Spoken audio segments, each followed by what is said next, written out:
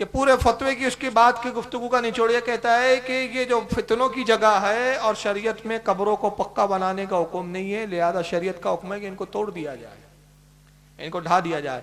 इस मनुष्य के फतवे के बाद यह हुआ कि 1 साल के अंदर तकरीबन 700 औलिया कराम की मज़ारों को ढाया गया, जिसके अंदर 2 सहाबी रसूल की कब्रों को ढाया गया। और अभी सिर्फ 2 रोज पहले की बात बता रहा हूं, अभी 2 रोज पहले हजरत ज़ैनब की मज़ार पे बम विस्फोट किया गया है।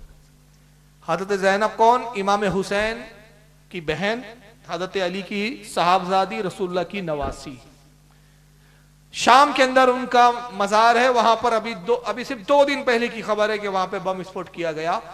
2 सहाबी की कब्र पर बाकायदा ऐसा बम विस्फोट किया गया कि जब बम फटे तो इनकी लाश के परखचे भी उड़ जाए। लेकिन मजहब अहले सुन्नत की हक्कानियत ऐसी जाहिर हुई। हजरत ज़ोहिर इब्न कैस एक सहाबी है जिनकी लीबिया में मजार थी, ये भी लीबिया का मुफ्ती है। इसका फतवा देने के बाद इसके मानने और चाहने वाले कुछ मनूस लोग हजरत ज़ोहिर इब्न कैस की मजार पर गए। ये मजार का वो मंजर है जो ढाने से पहले का है। हजरत ज़ोहिर इब्न कैस सहाबी रसूल थे, 1400 साल से इनकी मजार मौजूद थी। ये मजार उस वक्त जब ढाया नहीं गया, उसके बाद 2 बम रखे इन मनूसों ने, इन वहाबियों ने। पहले बम से पूरे मजार गुम्बद को ढा दिया, और दूसरा बम जब कब्र पे रखा, बम फटा, कब्र के परखचे उड़े, कब्र के पत्थर हवा में उड़े, और दोबारा जब वहां गिरे, धमाके के बाद जब वहां लोग आवाज सुनकर पहुंचे कि भाई क्या हुआ, देखा तो रोजा तब ढा चुका जा चुका था, गुम्बद ढाए गए थे, कब्र जो है वो माज़अल्लाह पत्थरों से भरी हुई थी।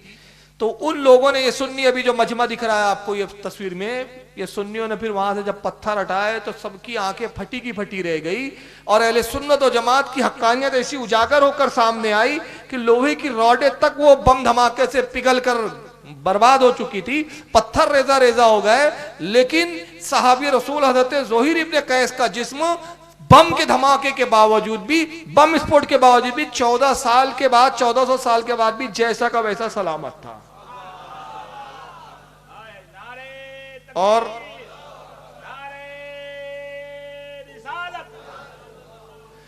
शाहिदीन का बयान यह है, जो चैनलों पे और अखबारात की रिपोर्ट है, कि जहां वो लोग मौजूद थे जब उन्होंने कफन हटाया, कफन तक खराब नहीं हुआ, जिस्म तो छोड़िए कफन तक को नुकसान नहीं हुआ। आसपास के पत्थर टूट के रेजा रेजा हो गए, टुकड़े टुकड़े हो गए, लोहे की रॉडें तक गल गई, वहां पर गुम्बद तक टूट गया, दीवारें तक शक हो गई।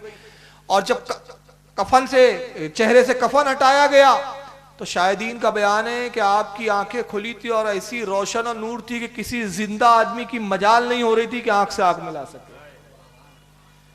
जब वहां उलमा और मुफ्तियान इकराम पहुंचे तो उन्होंने फतवा दिया कि सहाबी का एहतराम यही है कि इनके जिस्म पर चादर डाल दी जाए।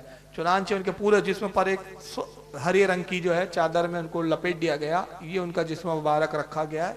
वहीं दोबारा तदफीन हुई उनकी, ये कलमे और कुल की चादर उनके जिस्म पे उड़ा दी गई, उनका जिस्म जैसा का वैसा सलामत। हजरत हुजर इब्ने अदी रदियल्लाहु ताला अन्हु एक सहाबी है, इनका मजार बैरूत के अंदर है, मिस्र में। रात के अंदर ये मनूस वहां भी दाखिल हुए, कब्रों को तोड़ा, गुम्बदों को ढाया, आसपास की जालियों को तोड़ा, और उसके बाद कब्र खोदकर हजरत हुजर इब्ने अदी के जिस्म को निकाल कर ले गए। जब दूसरे दिन लोग वहां पहुंचे तो वहां कब्र की जगह गड़ा था। पूरे मिस्र में तहलका मच गया, पूरे दुनिया इस्लाम में जहां जहां इस्लामी हुकूमत है ये खबर पहुंची, सब जगह गम और गुस्से की लहर दौड़ गई। मिस्र की पूरी हुकूमत हरकत में आई, तलाश जारी की कि क्या किसका काम है ये मनूस आतंकवादियों ने, जो ये सादिक किरियानी के हवा खा थे उसके मानने वाले थे, हजरत हुजर इब्ने अदी के जिस्म को ले जाके बहुत दूर वीरान में कहीं दफन कर दिया था। 15 दिन मुसलसल जस्तुजू के बाद जासूसों से जब पता चला, वहां हमला किया पुलिस ने मिस्र की, ये जलील होकर मारे गए कमबख्त, कब्र खोदी गई तो हजरत हुजर इब्ने अदी रदियल्लाहु ताला अन्हु का जिस्म जैसा का वैसा 1400 साल के बाद सलाम। उनके जिस्म अथर को लाया गया, उलमा ने फरमाया जहां 1400 साल से दफन है वहीं पर दोबारा उनको दफन किया जाए। ये उस वक्त की खबर है जब कब्र खोदी जा चुकी थी। उसके बाद मिस्र के जो मीडिया ने खबरें नशर की थी उसकी मैं एक झलक आपको यहाँ दिखा रहा हूँ। Professor at Lebanese University, Mohsen Saleh joins us from Beirut to share his thoughts on this. ढाने से पहले की कब्र का मंजर दिखा रहे हैं बैकग्राउंड में, जाली वाली लगी हुई है। Their slogans and their practices on the ground show the real face of these people, that they don't belong to these peoples in the region, whether in Syria or in Iraq or other places. I guess these people belong to the tribal thinking who have been really working. ये anchor कह रहा है मिस्र का कि जिन लोगों का काम है ये मोहम्मद इब्ने अब्दुल वहाब नजदी को बिलोंग करते हैं, उसके मानने वाले लोग हैं। और ये जो बैकग्राउंड में दिखाया जा रहा है ये वो कब्र का गड़ा है, जब कब्र खोद कर हजरत हुजर इब्ने आदी रदी अल्लाह ताला अन्हु के जिस्म को ले जाया जा चुका है। ये उसके बाद का मंजर है। बहरहाल 15 दिन के बाद जो है वो उनका जिस्म अतहर दोबारा वापस लाया गया। हाल ही में खालिद इब्ने वलीद की मज़ार पे बम धमाके हुए, कई बम फोड़े गए, लेकिन खालिद इब्ने वलीद की मज़ार, उनकी कब्र जैसे के वैसे सलामत रही। बल्कि यहाँ तक के कई औलिया इकराम की पाकिस्तान में भी इन्होंने कब्रों को खोदा, धमाके किए, लेकिन उसके बाद भी इनको अकल नहीं आ रही है। इन बकबकतों की होश और इनकी अकलें कहाँ गुम हो गई कि देख रहे हैं कि 1400 साल के बाद सहाबा के जिस्म सलामत निकल रहे हैं, कई 100 साल के बाद के जो पहले के औलिया उनके जिस्म सलामत निकल रहे हैं, तो अहले सुन्नत व जमात का ही मजहब सच्चा है। तब भी इनको अकल नहीं आ रही है। बहरहाल बदबख्ती तो इनका मुकद्दर है। अल्लाह ताला जिसको चाहता है हिदायत देता है, जिसको चाहता है गुमराह करता है। लेकिन सवाल यह है कि हमारा सुन्नी कब बेदार होगा, हमारे सुन्नी की आंखें कब खुलेंगी? क्या हम आज भी उनके पीछे नमाज पढ़ने को जायज मानेंगे? क्या आज भी हम अपनी बच्चियां, अपनी लड़कियां उन खबीस बदबख्तों को, उन गुस्ताखे अल्लाह रसूल को और गुस्ताखे औलिया को देना पसंद करेंगे जो हमारे बुजुर्गों का एहतराम करना ना जानते हो, जो शरीयत के सौदे करते हुए नजर आते हो, जो हमारे बुजुर्गों की नजर नियाज को सूअर से ज्यादा हराम और बदतरीन बताते हो? अगर हम आज भी इनको अपना अजीज और रिश्तेदार समझते हैं तो फिर याद रखिए ये 60 साल और 70 साल की जिंदगी है, और इस 70 और 60 साल की जिंदगी के बाद जब आप मर जाएंगे और अल्लाह की बारगाह में जब आपसे सवाल किया जाएगा क्या मेरे रसूल के, मेरे औलिया के ही गुस्ताख तुझे रिश्तेदारियों के लिए और दोस्ती के लिए मिले थे, तो उस वक्त क्या जवाब देंगे आप? ये जवाब आपको सोचना है। मैं दुआ करता हूं कि अल्लाह ताला हमारे सुन्नियों को अक्ल सलीम अता फरमाए, इन बदबख्तों से बचने की तौफीक अता फरमाए, और ये अक्ल दे कि वो वहाबियत क्या है, वहाबियत कहते किसको, इस चीज को समझे। ये वहाबियत सिर्फ नजर नियाज के इख्तलाफ का नाम नहीं है, सिर्फ ये वहाबियत इस बात का इख्तलाफ नहीं है कि ये हमारी कब्रों पर नहीं आते और हम कहते हैं कब्रों पर जाना चाहिए। हकीकी इख्तलाफ तो यह है कि इन्होंने अल्लाह रसूल की शान में इतनी गुस्ताखियां की कि अपने गुस्ताखियों की बुनियाद पर ये इस्लाम से खारिज हो चुके हैं। ये हकीकत में मुसलमान ही नहीं है। तो याद रखिए, रिश्तेदारियां, बेटी का लेना देना, ये मुसलमानों में ही आपस में हो सकता है, किसी गैर मुस्लिम से ये मामला नहीं हो सकता। अल्लाह ताला आज की बज़्म को कबूल फरमाए। जो कुछ कहा और बताया गया, सुनाया गया, कहने सुनने में कोई लर्जिश हो, गलती अपने हबीब के सदक़े में माफ़ फरमाए, और जो कुछ बताया गया उस पर अमल की तौफीक अता फरमाए। वमा अलैना इल्लल बलागुल मुबीन। किसी को कोई सवाल वगैरह पूछना हो तो बयान पूछ सकते हैं।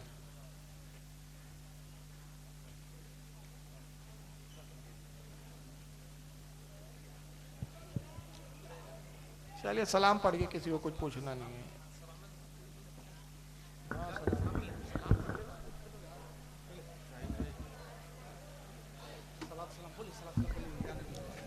आप लोग जा नहीं, खड़े रहें। आइए सलातो सलाम पढ़ते हैं, उसके बाद फिर मुलाकात करके निकलते हैं। हमारा सब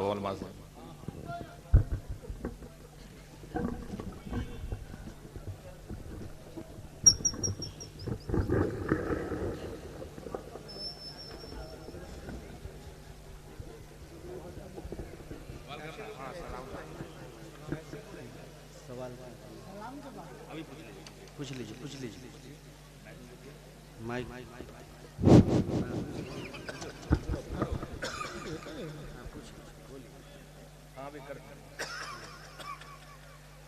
फारूक साहब, हमसे आपका एक सवाल है। सबसे पहले हमारा यह है कि जो ये सुन्नी और देवबंद में जो लड़कियों का शादी है, ये कहाँ तक जायज है? और दूसरा बात है ये कि जो ये हम लोग जो सुन्नी लोग जो देवबंद का जो जवा है, ये कहाँ तक ये है?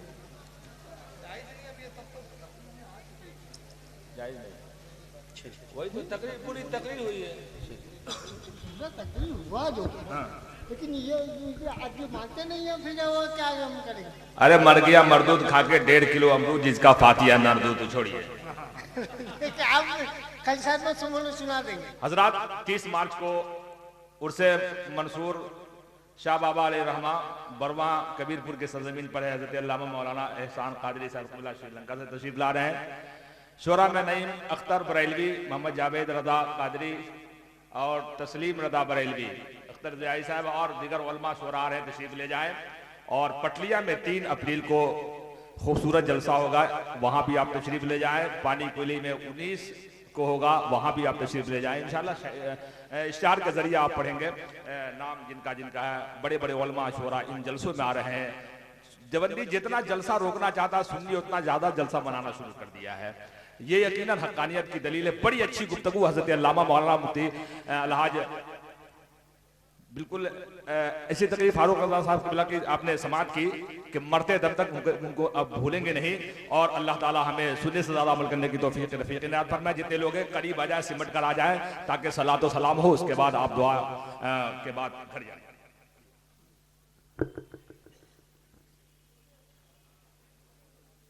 मुस्तफ़ा जाने रहमत पे लाखों सलाम, शम्ह बज़ में हिदायत पे लाखों सलाम। मुस्तफ़ा जाने रहमत पे लाखों सलाम, शम्ह बज़ में हिदायत पे लाखों सलाम। नफ्सी नफ्सी का होगा क़यामत में शोर, जब किसी का किसी पर चलेगा न ज़ोर। उनके हाथों में होगी शफ़ाअत की डोर। काश मैं शर्म जब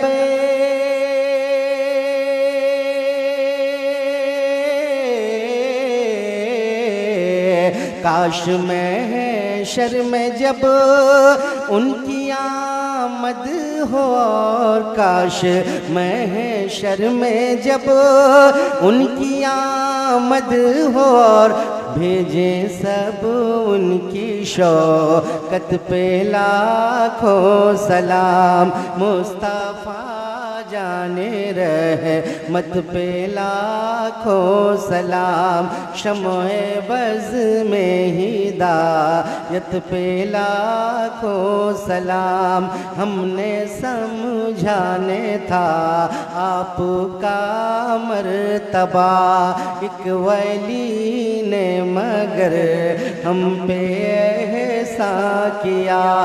सुरमाए इश्क आँखों में पहना दिया, डाल दी क़ल्ब में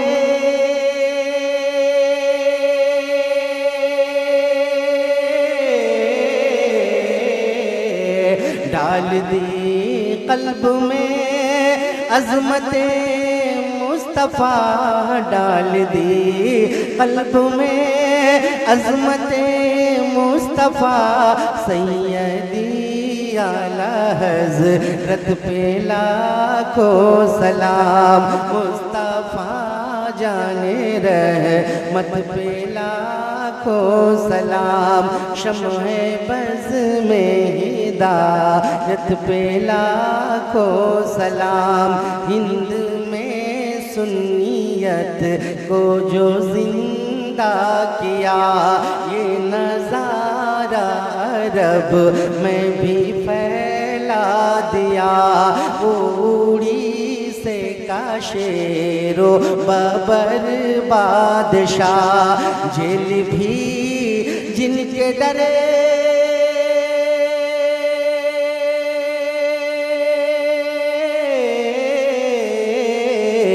जेल भी जिनके डर से लरज़ता रहा, जेल भी जिनके डर से लरज़ता रहा। उस मुजाहिद मिल्लत पे लाखों सलाम। मुस्तफ़ा जाने रहमत पे लाखों सलाम, शम्ह बज़ में हिदायत पे लाखों सलाम।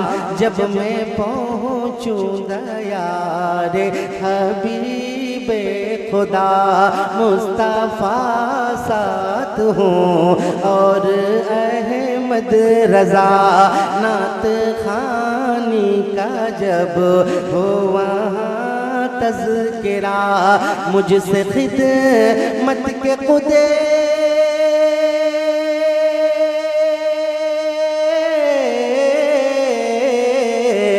मुझसे खिदमत के खुद सीखा है हाँ रज़ा, मुझसे खिदमत के खुद सीखा है हाँ रज़ा, मुस्तफ़ा जाने रहे मत पे लाखों सलाम, मुस्तफ़ा जाने रहे मत पे लाखों सलाम, शम्ए बज़ में हिदायत पे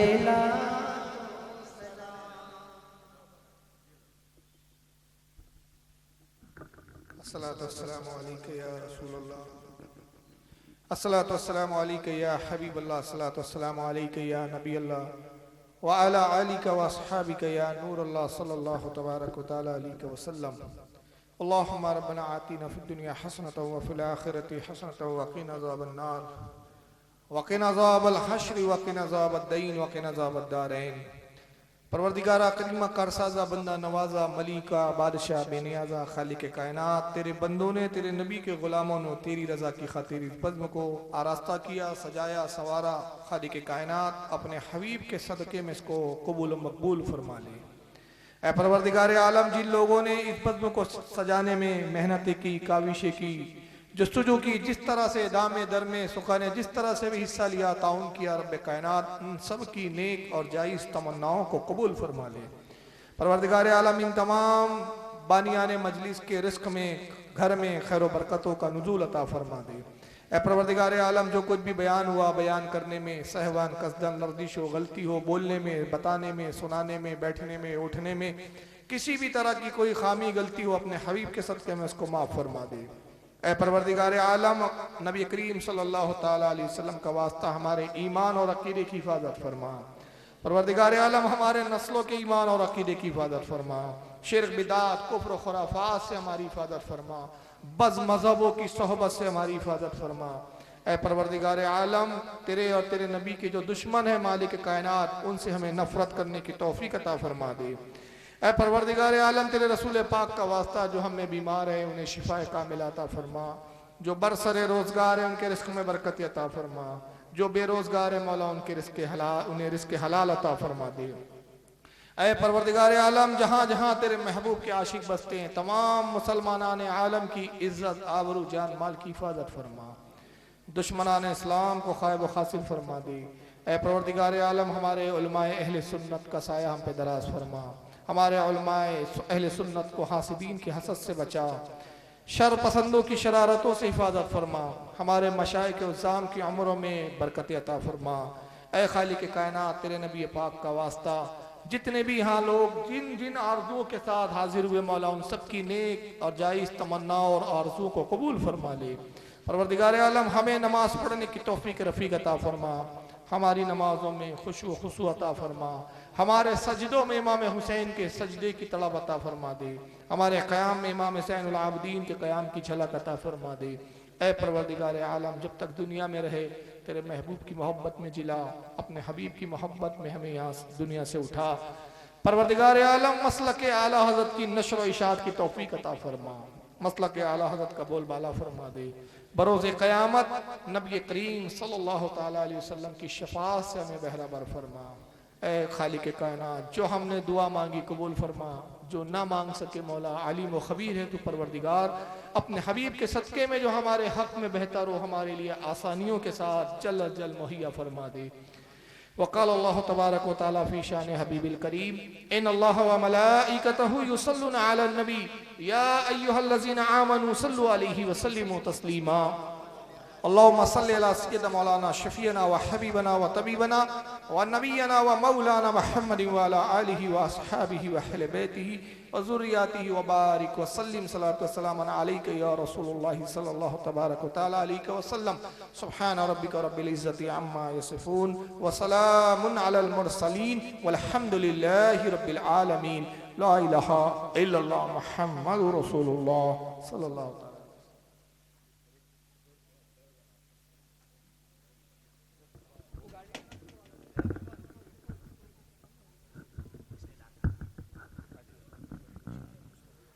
हजरात फिर एक मरतबा सुन ले 30 तारीख